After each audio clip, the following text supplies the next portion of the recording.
Assalamualaikum warahmatullahi wabarakatuh. Perkenalkan, nama saya Arif Ihsan Sauki dengan NPM 2410100134. Di sini saya akan mengerjakan tugas yang diberikan pada dosen saya di mata kuliah Hukum Otonomi Daerah, dan saya ada di kelas I. Sebelumnya yang saya hormati Bapak dosen pembimbing, yakni Bapak Dr. Haji Safriyadi SH.MH, dan tidak lupa pula kepada teman-teman yang berkesempatan untuk bisa melihat video ini. Izinkan saya untuk menjelaskan mengenai pemahaman saya dan pelajaran yang telah saya dapatkan pada mata kuliah ini. Dan di sini saya ingin memberikan pemahaman saya mengenai pemerintahan desa. Desa merupakan satuan pemerintah yang paling dekat dengan masyarakat. Hampir seluruh pelayanan dasar yang dirasakan masyarakat di tingkat bawah berhubungan langsung dengan pemerintahan desa. Oleh karena itu, desa memiliki peran yang sangat penting dalam penyelenggaraan pemerintahan, pembangunan, serta pelayanan kepada masyarakat. Dalam sistem ketatanegaraan Indonesia, peraturan mengenai desa terdapat dalam Undang-Undang Nomor 6 Tahun 2014 tentang desa. Melalui undang-undang tersebut, negara memberikan kewenangan yang lebih kepada desa. Ini ya kewenangan yang besar kepada desa untuk mengatur dan mengurus kepentingan masyarakatnya sendiri. Dan perlu kita ketahui teman-teman, di sini apa pemerintahan desa itu? Pengertiannya seperti apa? Pemerintahan desa adalah penyelenggaraan urusan pemerintahan dan kepentingan masyarakat setempat yang dilakukan oleh pemerintah desa bersama masyarakat berdasarkan prakarsa masyarakat, hak asal-usul, dan adat istiadat yang diakui dalam sistem pemerintahan Indonesia. Sederhananya, pemerintahan desa adalah lembaga yang bertugas mengatur, melayani, dan membangun desa agar kehidupan masyarakat menjadi lebih baik. Dan di pemerintahan desa memiliki strukturnya. Strukturnya apa itu? Pemerintahan desa terdiri dari beberapa unsur penting. Yang pertama, kepala desa. Kepala desa merupakan pemimpin pemerintahan desa yang dipilih langsung oleh masyarakat. Kepala desa bertugas memimpin penyelenggaraan pemerintahan, melaksanakan pembangunan, membina masyarakat, dan memberdayakan masyarakat desa tersebut. Dan yang kedua, perangkat desa. Perangkat desa membantu kepala desa dalam menjalankan tugas pemerintahan. Mereka terdiri dari sekretaris desa, kepala urusan, kepala saksi, dan kepala dusun. Dan berikutnya yang ketiga, Badan Permusyawaratan Desa atau BPD. BPD berfungsi sebagai lembaga yang mewakili masyarakat desa. Tugasnya antara lain membahas dan menyepakati peraturan desa bersama kepala desa, menampung aspirasi masyarakat, serta melakukan pengawasan terhadap kinerja pemerintahan desa itu. Dengan adanya BPD ini, penyelenggaraan pemerintah desa menjadi lebih demokratis dan transparan. Jadi kalau kita lihat apa hubungan desa dengan otonomi daerah? Dalam konsep otonomi daerah, pemerintahan daerah diberikan kewenangan untuk mengatur urusan pemerintahannya sendiri. Namun desa memiliki kedudukan yang berbeda karena desa juga memiliki hak asal-usul kewenangan lokal dan kewenangan lokal yang diakui oleh negara. Artinya desa tidak hanya menjadi pelaksana kebijakan dari pemerintahan pusat atau pemerintahan daerah, tetapi juga memiliki kewenangan untuk mengatur berbagai urusan yang berkaitan dengan kebutuhan masyarakat desa itu.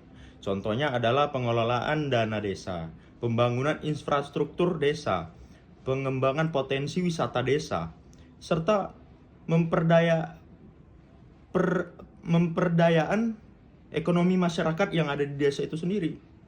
Melalui otonomi desa, masyarakat dapat berpartisipasi secara langsung dalam menentukan arah pembangunan di wilayahnya itu sendiri.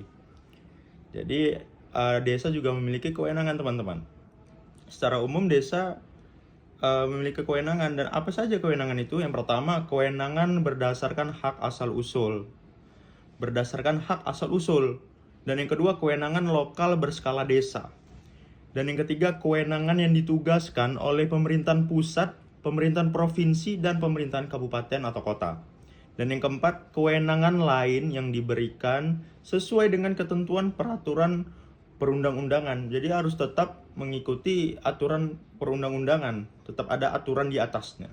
Sebagai contoh, desa dapat mengelola aset desa, membentuk badan usaha milik desa atau BUMDes, serta menyusun peraturan desa yang bertujuan untuk bisa meningkatkan kesejahteraan masyarakat yang ada di desa tersebut. Dan jika ditanya, peran dana desa ini apa? Peran dana desa, salah satu bentuk dukungan pemerintah terhadap pembangunan desa.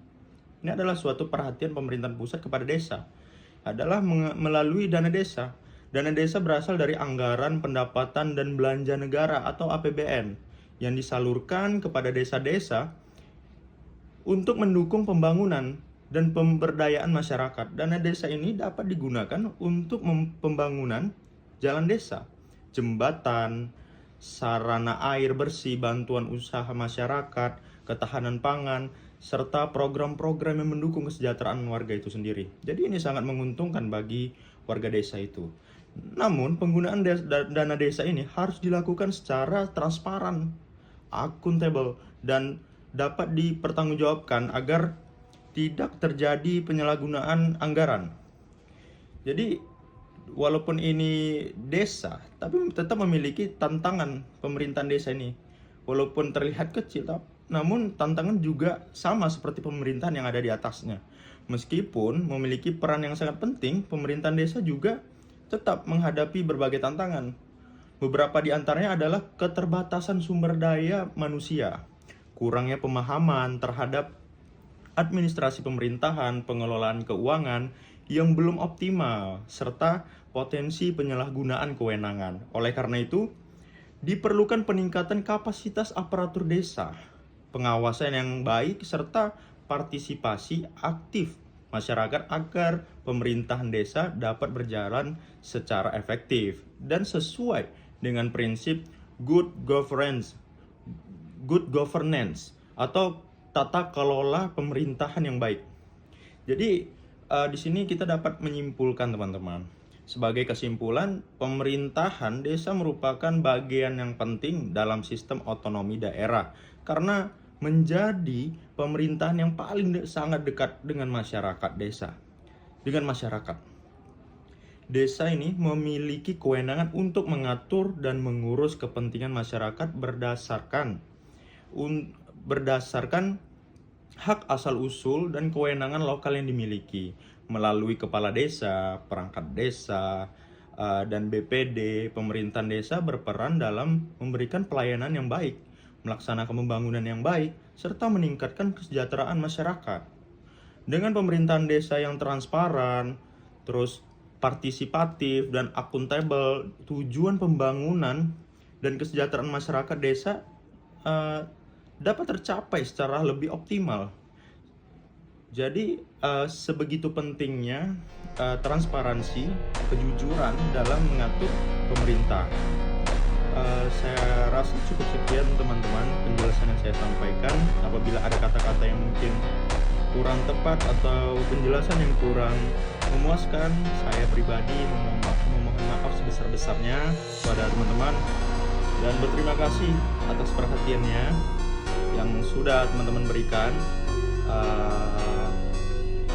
Sekali lagi saya minta maaf apabila ada kekurangan.